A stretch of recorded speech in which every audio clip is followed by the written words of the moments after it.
Bonjour. Depuis le 1er octobre, l'État fédéral américain ne fonctionne plus. Cela est connu sous le terme de shutdown. En fait, le budget de l'État fédéral n'a pas été voté par le Congrès américain. Alors ça se traduit de manière très simple par des musées qui sont fermés, des parcs nationaux qui ne sont plus visitables et des agences de l'État qui fonctionnent de manière partielle. De manière plus directe, sur les 2 millions de fonctionnaires fédéraux, il y en a 800 000 qui sont en chômage technique et un peu plus d'1 million, ceux liés à la sécurité, aux aiguilleurs du ciel. Ceux-là continuent de travailler mais seront payés bien plus tard. Donc ça, c'est une première problématique qui est posée sur l'état des finances publiques américaines, sur la situation budgétaire américaine. Il y a une deuxième question qui est posée et qui est éminemment importante, c'est que le 17 octobre prochain, l'État américain atteindra le plafond de la dette. Je vous rappelle qu'aux États-Unis, il y a la définition par le Congrès, dans une discussion entre le Congrès et la Maison-Blanche, d'un plafond de la dette publique. Et ce plafond, quand il est atteint, doit être rediscuté. On fixe un autre plafond, etc. Et là, le plafond sera atteint très certainement, c'est ce que dit le Trésor américain, le 17 octobre prochain. Donc il y a une négociation qui est entamée aussi sur le relèvement du plafond de la dette. Donc il y a deux problématiques qui peuvent probablement être mixées et qui seront probablement, on l'espère, résolues de la même façon, de trouver un accord entre républicains et démocrates pour finalement faire fonctionner cet État fédéral et le faire fonctionner dans la durée pour qu'il ait effectivement la capacité de payer ses fonctionnaires et de s'endetter quand cela est nécessaire. Donc on a là une vraie problématique qui est posée. Alors la raison principale de ce dysfonctionnement, notamment sur le shutdown, qui est la problématique immédiate, eh bien c'est un désaccord profond sur la façon dont les républicains et les démocrates perçoivent l'économie, la société américaine. Le point d'ancrage des désaccords, c'est toutes les réformes sur la santé qui ont été mises en place par Obama en 2010. Et la problématique est la suivante.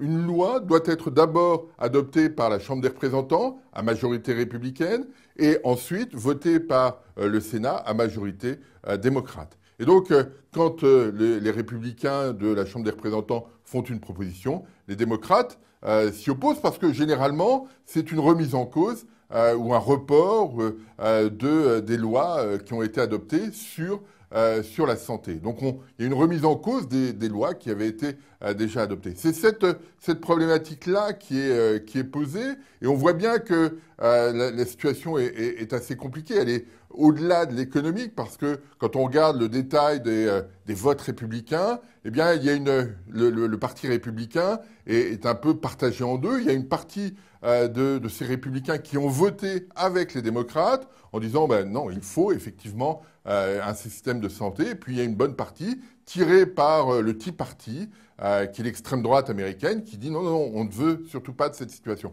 Donc on est dans cet environnement assez en opposition très, très forte et on doit trouver une solution. Pour l'instant, au moment où on enregistre cette vidéo, aucune solution n'est trouvée et n'a été trouvée. Alors, quelles sont les conséquences de ces situations? Eh bien, tant que la situation, la fermeture de l'État américain reste limitée dans le temps, c'est pas très grave. Généralement, quand on regarde cette capacité, cette fermeture possible de l'État est adoptée depuis le milieu des années 70 et on s'est aperçu que généralement ça dure 1, 2 ou 3 jours, pas plus. Aujourd'hui, on a déjà dépassé ce seuil.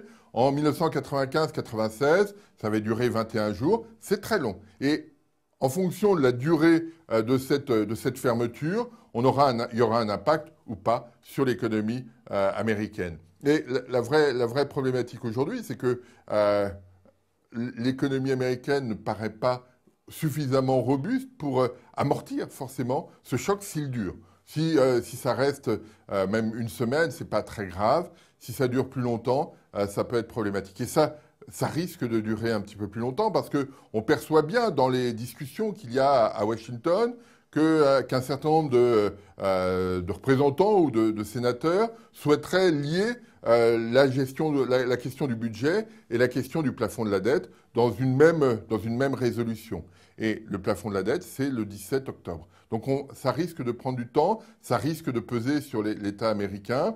Et la question à laquelle on doit être attentif, c'est que se passe-t-il si le 17 octobre, aucun accord n'est trouvé? Eh bien là, c'est là où les questions vont être beaucoup plus problématiques parce que à la fin du mois d'octobre, l'État américain doit payer un certain nombre de coupons sur sa dette. Et s'il n'arrive pas, si un accord n'a pas été trouvé, il aura du mal à payer ces coupons. Et donc, ça déstabilise l'ensemble de l'économie américaine. Alors, il peut y avoir des arbitrages, hein, parce qu'à partir du 17 octobre, même si un accord a été d'ici là trouvé sur le budget, l'État américain ne pourra pas dépenser plus que ses revenus. Et donc, s'il veut payer ses coupons, il faudra qu'il coupe de manière sévère dans ses dépenses. Ça peut avoir une incidence sur l'activité s'il coupe très vite ses dépenses. Et s'il ne les coupe pas et qu'il ne peut pas payer son coupon, eh bien, il sera clairement en défaut. Donc, il y a un enjeu extrêmement fort. On se souvient qu'à l'été 2011, on avait déjà eu une dramaturgie un peu similaire et cela avait créé du côté des ménages, du côté des entreprises, une défiance assez forte. On avait vu les indices de confiance s'effondrer à l'été 2011. Donc il y a un vrai enjeu qui est posé ici. Et pour nous, Européens, cette question va avoir du sens, non pas si le shutdown, la fermeture de l'État fédéral dure 2, 3, 4 jours, 5 jours, ça c'est pas très grave, c'est ennuyeux mais pas très grave. Si ça dure plus longtemps, eh bien l'État américain, l'économie américaine sera un peu handicapée. Et si cela va effectivement jusqu'aux tensions proches du 17 octobre, eh bien là ça pourrait avoir des conséquences sur l'évolution de nos marchés financiers, de notre économie, et là, ce serait beaucoup plus ennuyeux. Donc, on va être très attentif à ces questions, voir effectivement comment la situation peut se résoudre aux États-Unis. A priori, on fait l'hypothèse que ça devrait pouvoir se résoudre. C'est l'hypothèse que font les marchés aujourd'hui, mais c'est peut-être un petit peu plus compliqué que ça, parce qu'on avait vu déjà à l'été 2011 qu'il y avait une opposition très forte entre républicains et démocrates sur la façon d'imaginer, de penser la société américaine. Cette question ressurgit aujourd'hui et donc soyons attentifs à ces problématiques. On n'est pas simplement sur des questions économiques, on est sur des questions de société, des questions politiques. Et là, il y a un aspect extrêmement important auquel il faut être forcément très attentif. Je vous remercie.